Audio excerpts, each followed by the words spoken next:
everyone. Welcome to A Bluer Nation. My name is Jerry Foley, senior editor of the Giant Insider, and with me is Chris Bisignano, as always, the beat writer for the Giant Insider. The Giants suffered I guess I'd call it not a crushing defeat, but a disappointing defeat on Sunday. They played a very good game against the Jaguars. Some of the things we thought in preseason that were going to rear their ugly heads kind of did. But in the end, they had a chance to beat what I think is a top 3 team in the AFC and a top 5 to a top 10 team in the NFL. Despite the fact that those issues reared their heads, I felt like it was there for the Giants to take it. They didn't. And it was a disappointing loss. And look, it's Wednesday now. We're on to Dallas, but we just want to go over what we thought, what we saw, and then kind of discuss some of the issues that we thought we were going to see and some of the positives. And Chris, I mean, listen, I'm kind of at a loss for words because I didn't expect them. I picked them to win, but it was a little bravado, but it was also week 1, right? So week 1, kind of anything can happen. To me, the Jaguars looked very similar to last year, but we had a shot in this one and we kind of blew it. I mean, what were your thoughts after that game? And am I overstating this? Do you think that this was more of a blown opportunity, or we really can't hang with them? No, I think it was a blown opportunity, bud. I don't think there's any question about it. We left some plays on the field.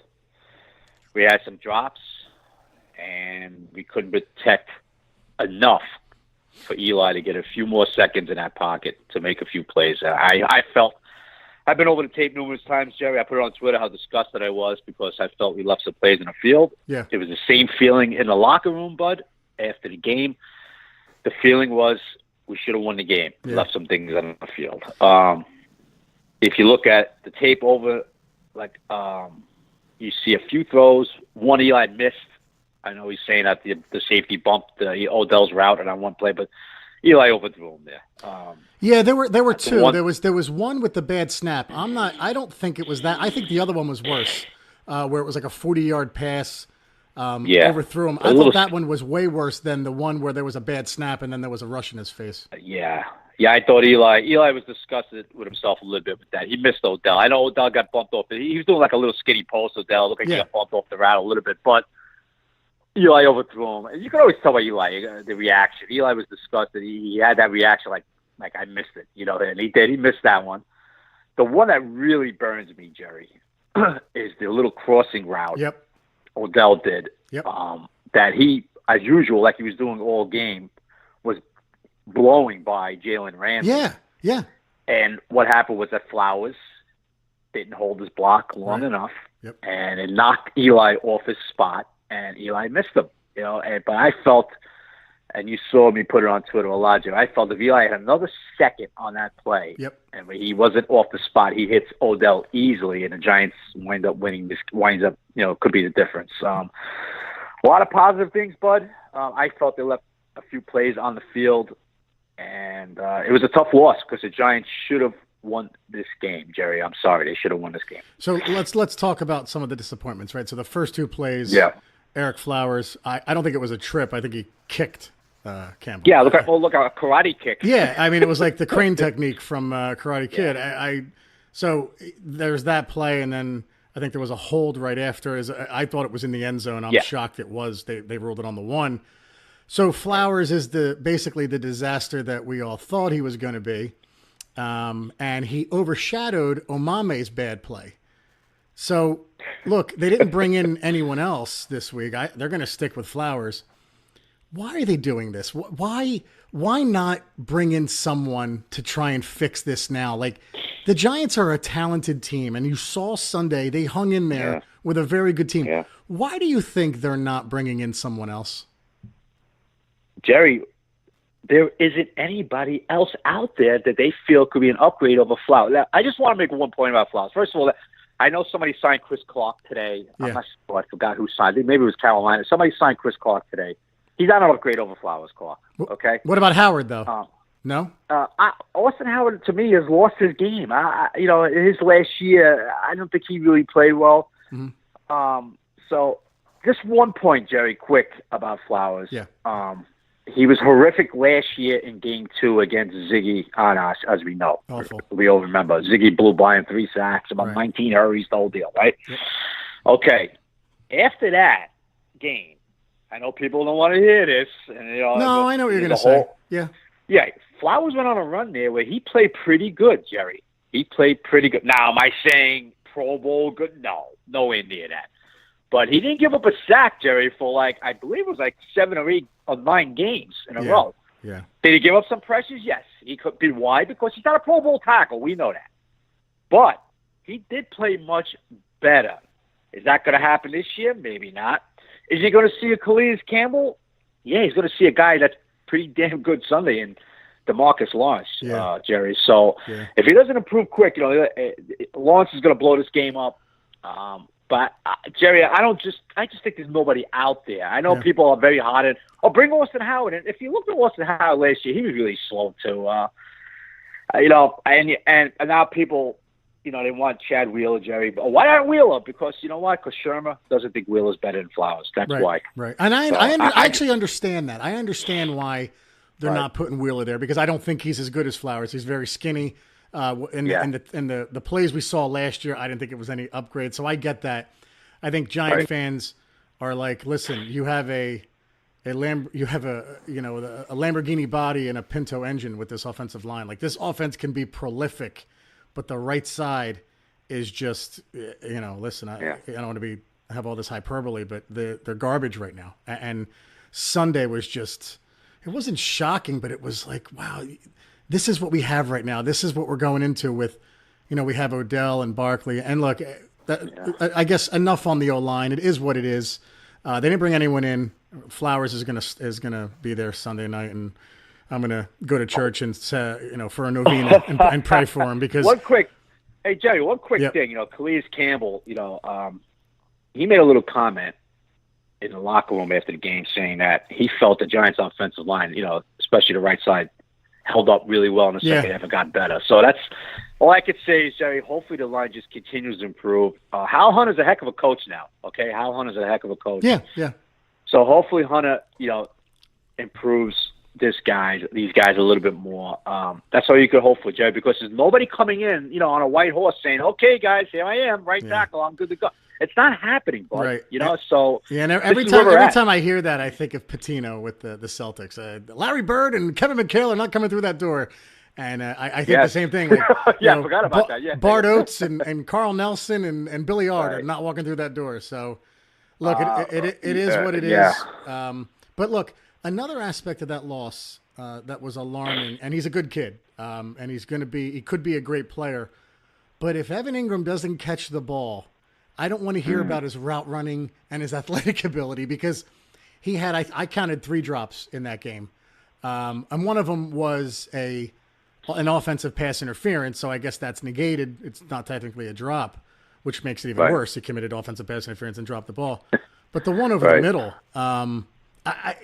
what is it with him? He's a good kid. I know you interviewed him, but if he doesn't correct this, he's never going to be more than I don't even know what comparison to make with him with the recent history with the Giants. Yeah, Jerry, it's a shame. When he dropped that second ball, we were all in the press box, and we all had the same thought of, you know what, this kid is never going to be considered a top tight end as long as he keeps dropping the ball. Right. And listen, I talked to Evan about this. It was in a Giant Insider. You asked him about the drops. Yeah. Yeah, because I feel, I asked him about was it a little psychological last year, a little more than physical, and he quickly shot that down. Said, "No, I got to work on my things, better technique, the whole deal." I think, Jerry, I believe that at times it's a little psychological with him, because I look at the film, Jerry, and I look at his hand technique and everything, and the ball just, it's not like his one hand's too high, one hand's too. He looks like he has pretty good technique at times and drops the ball. Yeah.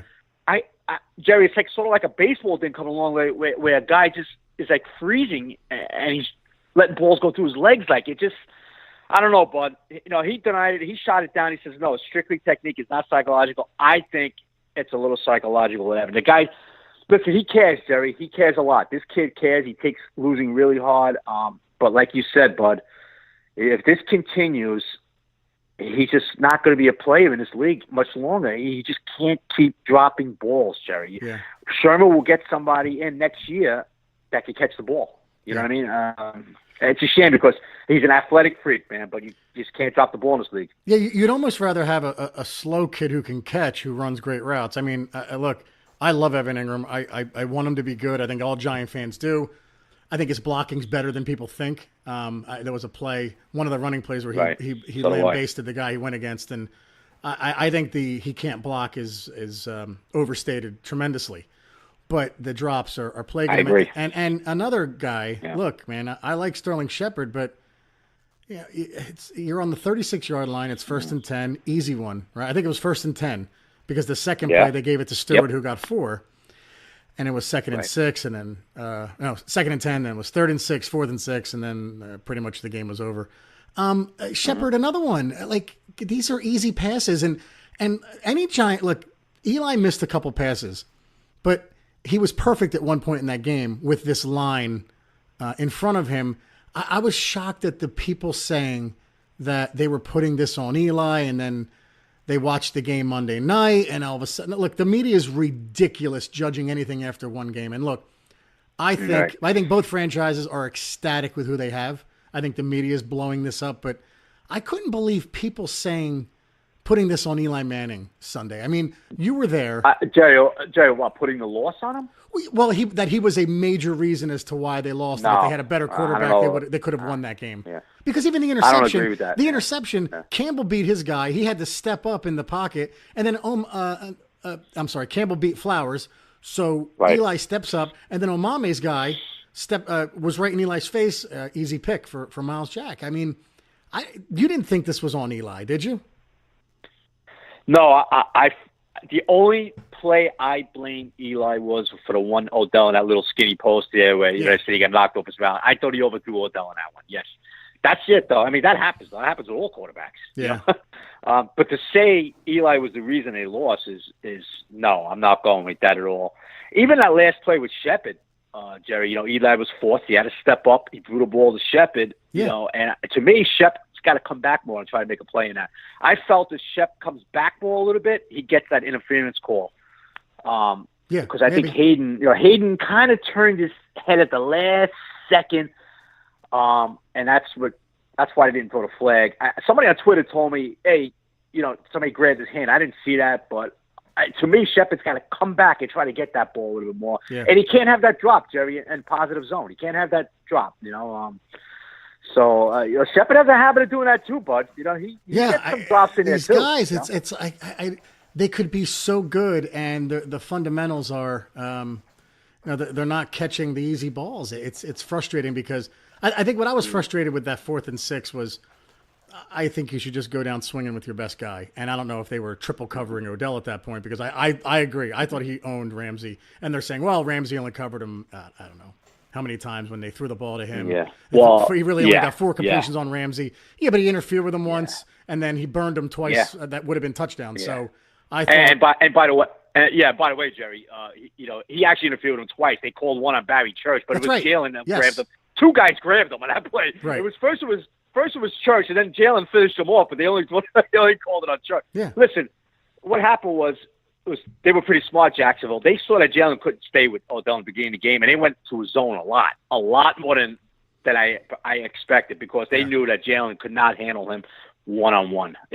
Odell was like in another level Sunday, and there's nobody in this league, that could have played with Odell one-on-one, maybe even for the whole year, Jerry. I like to see that for 60 minutes. Well, I've said, I wrote it last week, I know Julio Jones is great. I know Antonio Brown is great. Mm-hmm. I take Odell over them any day of the week and twice on Sunday. I think his ability is off the charts. He's a ridiculous talent. It was all about him kind of playing within himself and not getting too overworked about things. And it looked like he did a decent job of that on Sunday. Did you notice anything on the sideline or? No. At one time he was sitting on the bench and he was pissed off about something. Yeah. But it wasn't demonstrative. You know what I mean? It wasn't like his hands flying. He was just upset. I think he felt he was open on a play, and Eli didn't see him. But he wasn't showing Eli up. He was just upset. Listen, this is an emotional sport, Jerry. It happens. Yeah. You know? It's not like he was kicking over anything. I thought he handled himself well. I miss things being at the game sometimes, Jerry. Did you see something? I didn't see anything. No, I didn't. I was just wondering if there was anything. Because, look, it's a fine line between taking away the kid's passion and then completely neutering him, right? You don't want him to be a bland, non-leader. You want him to be something in between the lunatic that he's been and an aggressive, passionate player that we know he can be. So, I would have gone down. I would have gone down swinging with him on that 4th and 6. But another point with Odell, and Shermer kind of poo-pooed it. Every fan in that stadium, everyone I talked to, has the same question, and I think you did too. Why wasn't he back there for that final punt return? Jerry, listen. I think it's something that Sherman kind of regrets now. Okay, Sherman came out. Listen. You're going to see Odell and punt returns this year. I keep saying it. I see it in practice, and now the other day Sherman says, "Well, it might happen now." He gave the reason of we were in a block formation, but so other words, that's code for I forgot. You know what, Jerry? I don't know. I'm not going to go there yet. I just think that they were in a block because they had no timeouts left, and they wanted to, try to get that block punt, and it didn't matter who was returning it because they weren't going to get a return. But this is what I said on Twitter, Jerry. I think you agree with me on this one. Okay, I understand that thinking, but to give your team any kind of shot, you got to catch the ball, bud. And Odell's going to catch that ball. He's going to fair catch it probably, but he's going to catch the ball. So I know you have to go 75 yards in 50 seconds, and the chances are not very good, but you still got to give yourself a chance in this game, And Kalen Clay, in my opinion, was horrible. He fielded a punt early in the game. He almost fumbled another one. That's right. Because he drops to his knees. I watched the play over and over. The other punt, he dropped to his knees, and then he did it again and muffed it.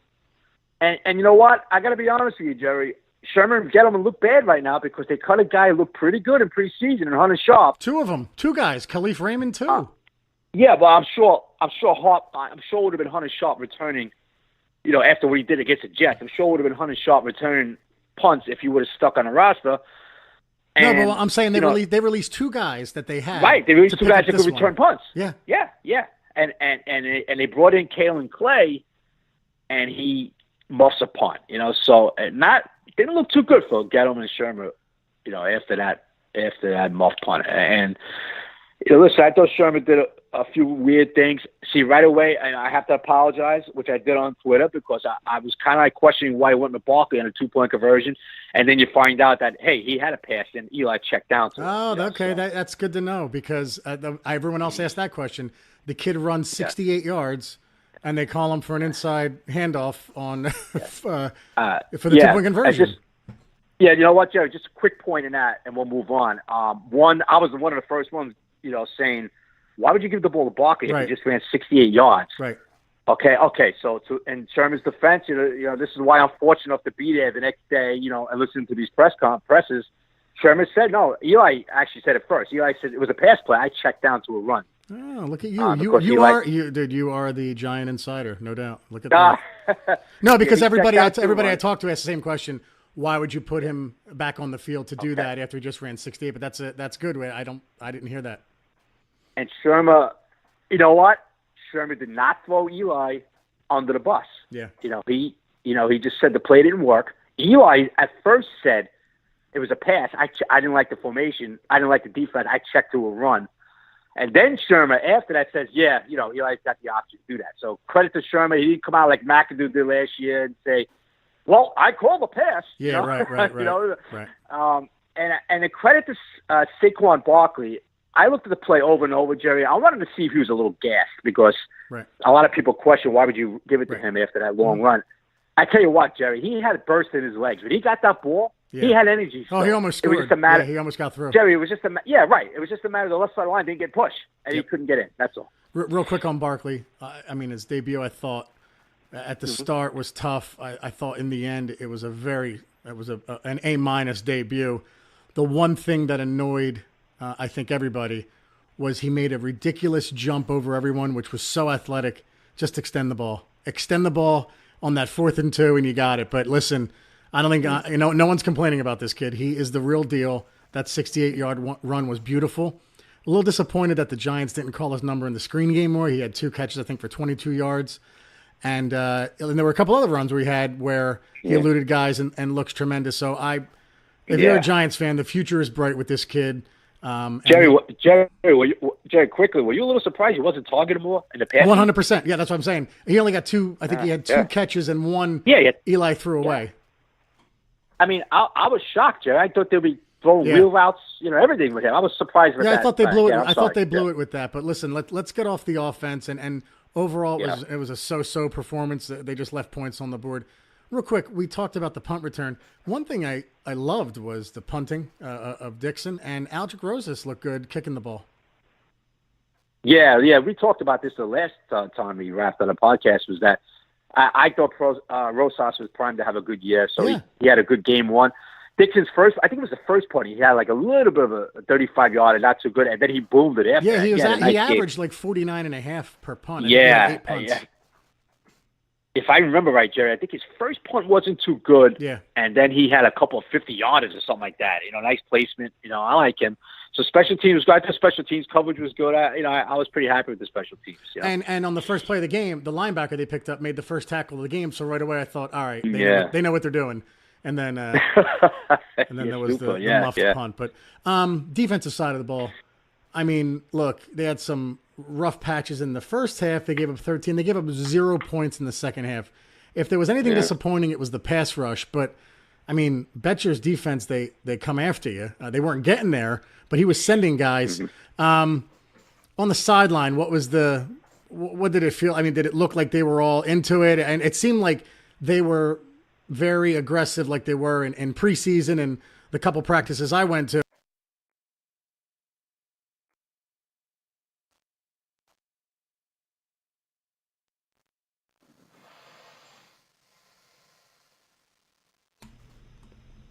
They were real enthusiastic. And what did you notice what was the tempo like and the feel like, on the sidelines with Betcher? Oh, very, very, very jacked up, Jerry. Yeah. Very jacked up. Led by Mr. King Jacob himself, James Betcher. He's more fired up than the players out there. Yeah. Yeah, it was. They were pretty jacked up from the first moment, and in the second half they were phenomenal, man. They were, I think Jacksonville had 6 possessions, 6 punts, So defense really played well. I thought they made some adjustments. I actually talking to Mike Thomas about this too after the game. They made a big adjustment with the bootleg. Bill Bortles hurt him a little bit with the boot right. Dumping it off to the tight end. Dumping it off to the running back. Actually got a touchdown. They dumped it off to Yeldon from the flat. They made some adjustments on that. They stopped that play. Fournette being out didn't hurt, but Yeldon's no slouch behind there either, in that backfield. But they just played really well in that second half. Yeah, I mean, you have to give credit to Eli Apple. He was a guy that had a huge question mark coming in. And the Jags don't have the best receivers in the league, especially with Lee hurt. But, I mean, he was tremendous. I thought he was phenomenal. He was shut down. And Jenkins had one big play, but then he had the awesome interception. So corners held up. Landon Collins had a weird game. I thought he was fooled horribly on the touchdown pass because he played the run and then the running back ran right past him. They had an odd game, but I was disappointed in the lack of sacks. I think they had one. Wynn got half, and I forget who else was credited with the other half. But is this just something that we're going to have to deal with for the year until Vernon's back, or what do you think? Kareem Martin, I believe, got that other half right. with Wynn. Yeah. I thought they got some. I thought Carter got a little pressure. So they got some decent pressure, at times. But he's just not a big sack guy on the roster. They got some blitz package pressure. Mike Thomas one time off the slot almost got there. Bortles got rid of it. I think he threw him to the back of a guy's shoulder pads or something like that. Yeah. So they got some pressure in the second half. Betcher made the adjustment in the first half. He felt they didn't get enough pressure in the first half, so he started sending the house in the second half. A lot more blitzes. But Jerry, listen, it's not a Jacksonville. They're not going to be a 4 sack a game team. But You got to get the quarterback off his spot. You got to get some pressure. And so, listen, they got the one sack, a few pressures, but obviously not enough, especially in the first half, Jerry. Yeah, they're just going to have to be creative with that pass rush. And I thought against the run, other than if you take away the Bortles 41-yard scamper where Kareem Martin had a good game, but man, was he fooled on that play. Take away that, they had under 100 yards. I think they had 130-something total. I thought the run defense held up pretty well. I mean, Fournette left the game, but Harrison, Tomlinson, and the rookie, Hill, I think that's, you could do a lot worse than that. So I think the run defense all year is going to be pretty good. It's the pass rush, and even the coverage looked good. It's going to be the pass rush that's going to be a problem. So, look, I don't want to get too much into Dallas, but I guess first we can talk about Olivier Vernon. He was supposed to practice today. I think Shermer said he was going to be on the field. What's the story there? The story is that his ankle's not feeling right yet. The high ankle sprain still affected him. He wasn't on the field today. Shermer said he was going to be running around a little bit. He wasn't. Yeah. So not a good sign, Jerry. I don't expect him. I don't expect him Sunday. You're going to have to shoot for the Houston game. So it's not looking good. And I'd be surprised if he plays Sunday, Jerry. Do you expect Carter to get more snaps than Barwin maybe this Sunday or no? Yeah. Yes, I do. Yes. I think it'll be like 70-30 or 60-40. Yeah, because Barwin didn't do much. He had a deflection, but I mean, I'm watching him play, and I don't know if he's hurt, but it's like, oh, of course, because you're not an Eagle anymore. You're struggling a little bit. The guy that was on the Eagles would seem like he had 10 pressures a game and 3 sacks against us. So I agree with you. I think Carter's probably going to play more. I thought Carter. I'm sorry, guys. No, go ahead. Yeah, I thought Carter looked pretty decent Sunday. I think he was credited with 2 pressures. I thought he was pretty good. Like you said, Barwin didn't do much. Going against Jeremy Parnell and Robinson, not exactly the best of tackles. They're not bad, but but Barwin, maybe we could chalk up to a little rust. Jerry, he didn't play many snaps in the preseason. But hopefully he plays better Sunday night. Yeah, and hopefully the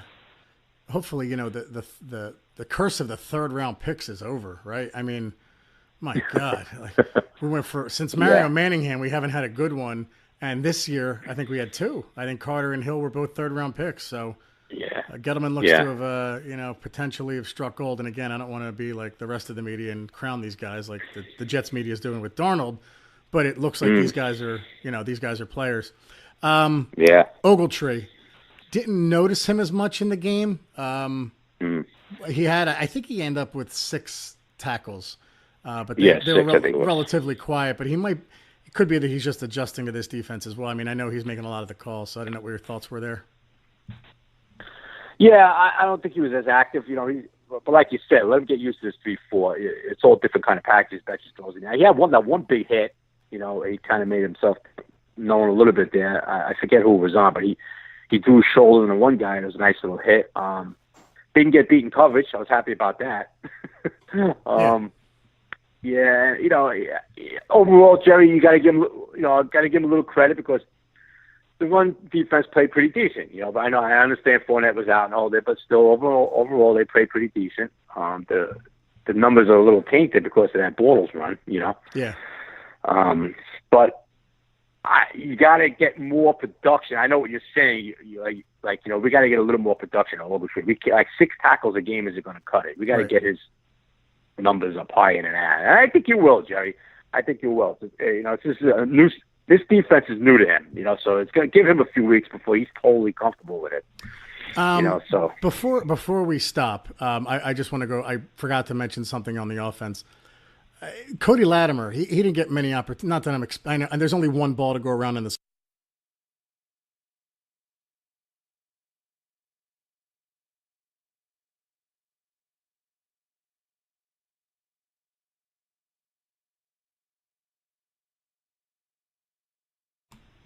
Offense. Cody Latimer, he wasn't targeted. How many plays was he in? Because I know they brought in Wheeler to help Flowers and Red Ellison came in a lot. So I don't even know how many plays he was in. Well, I'm not sure. He had some plays. He had a decent amount of plays, but like you said, they had to change packages so much. 2 receivers, 2 tight ends. So he wasn't even targeted, so he wasn't part of the offense at all, Jerry. We're looking for him to do some things, down the field in the red zone, and maybe some deep threat, but it just wasn't there. You also got to go by how the game is going.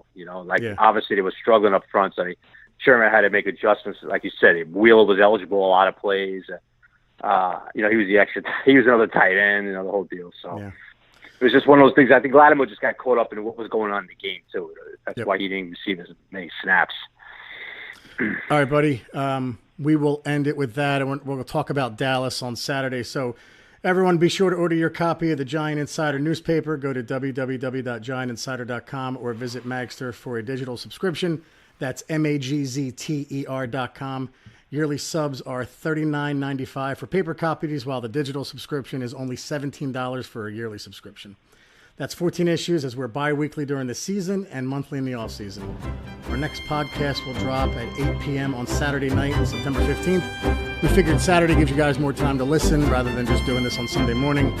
So thanks, everyone, for listening to Blue Nation. I'm Jerry Foley. He's Chris Bisignano. And remember, Sundays are Giant days. Take care, everyone. Bye-bye.